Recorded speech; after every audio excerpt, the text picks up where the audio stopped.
Alright, back for this week's update. Of course, I'm going over video games in general, I guess. And I guess we're going to do Wii games next. Yeah, that sounds like a plan. First up, we have Rune Factory Frontier, which is basically Harvest Moon with swords. And surprisingly, I found that to be pretty fun given it's very MMORPG-ish without some of the hassles. It's not as much grind, but I guess it still takes time. Of course, the obligatory Super Smash Bros. Brawl. I mean, yeah, y'all have to know I have this because I uploaded all those videos on Tuesday. Coincidentally, when the Wikipedia page, featured page for the day, was the Super Smash Bros. Brawl page. That was a funny coincidence. Twilight Princess, which I also consider important to have. It's a pretty neat game. The Ghostbusters game for the Wii. Now, I'm still intrigued by the Xbox 360 and the PS3 versions, but I have to say I'm glad that if I only had one, I'm glad I got the Wii version. I like the kind of simpler graphics. I don't remember if I was doing anime opening when I got that, but that was part of the Amazon limited edition package, I guess, as well as some stickers over there, and probably, what the hell is this? I don't know. And Stay Puft is an old toy. This one of those, and even one of the Angry Video Game Nerd videos. So they've been around for a long time, since the first time I ever swam across a swimming pool. In fact, that's when I got mine. It's a trophy of sorts.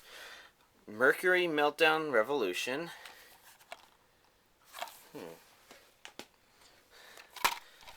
Heavenly Guardian, which, I kind of enjoy playing spritey games on more powerful hardware because it can, as something like this, it feels like you're playing an arcade, especially with how hard it is. Oh god.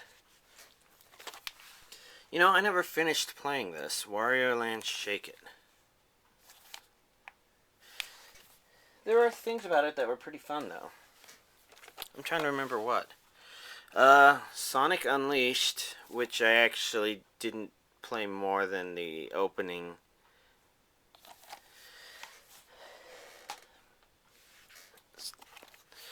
Harvest Moon, Tree of Tranquility, which I've never played, so it's kind of funny that I bought Rune Factory Frontier and play that even though I've had this forever. Funny or pathetic, I'm not quite sure. Obscure the Aftermath, which I've had for a long time but not played. A part of me is hoping for good scary games, but I guess people don't talk about it a lot, and if it was good, even if it was obscure, I think people would mention it. And I think that's the second one. Because, right, The Aftermath is a subtitle, and I think there was a previous obscure game, but based upon the text in the back, maybe I could play it one of these millennium. I don't know. Metroid Prime 3 Corruption, which I have to say, let me think. I enjoyed it better than Metroid Prime 2, but I just love the original Metroid Prime and all the glitches. I've got one of the older releases, I think. Yeah, I do. And,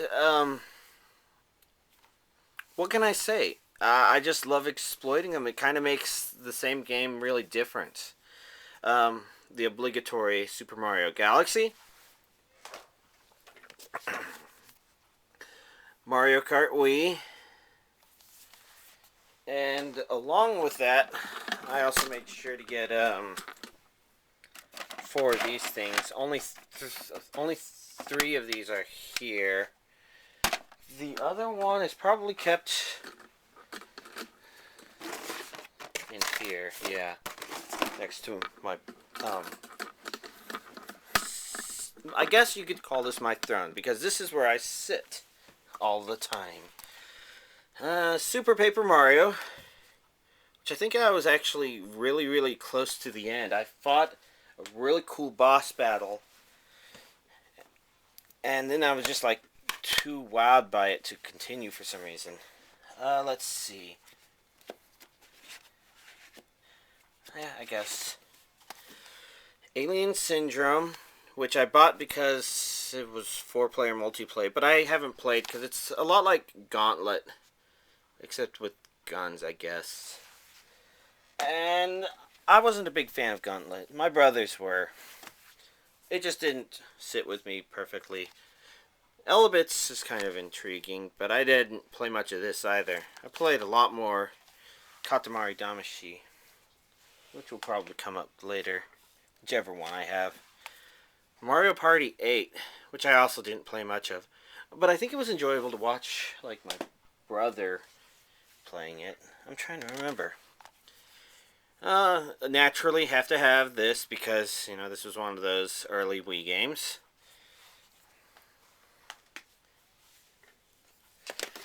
I bought this Dragon Quest Swords to see how the Wiimote Swords thing worked. I wasn't super impressed. Definitely not impressed enough to continue on my own. It could be a good game, but just not enough time. And you know, it's really funny that they re-released this on the Wii. I remember playing the original Tomb Raider. I was playing with getting DOSBox working on my Linux system. And I dug up my old Tomb Raider CD and tried to play it. And it was a bit choppy, a little unplayable. But, hey, there's a Wii version, so good with me. Except I never finished replaying it. Sonic and the Secret Rings, which I never got very far in. Probably only the first world. Oh, wait, that's right. I went to the dinosaur world and decided it was annoying as fuck. And yeah. You know, it sounds like the Sonic Adventure games aren't widely acclaimed, but I have to say, I miss them. I really enjoyed them. I thought they were pretty cool, even if they weren't perfect. I've got the Wii version of Bully, and I guess you could consider this Grand Theft Auto Lite. I never played it, but I bought it in time for a friend who stayed here for a couple weeks to play it all and completely beat it. So I got to see most of it. Dance Dance Revolution Hottest Party, which I have to admit right now I'm having trouble remembering what songs are on there. And I think this is my last Wii game. Oh no, there's one more after this. Death Jr. Root of Evil, which I think is a second game in the series. Me and my brother were playing this 2-player mode. That's what kind of makes it cool. But I didn't get to, or we never finished. And I think this is the last. Resident Evil: The Umbrella Chronicles.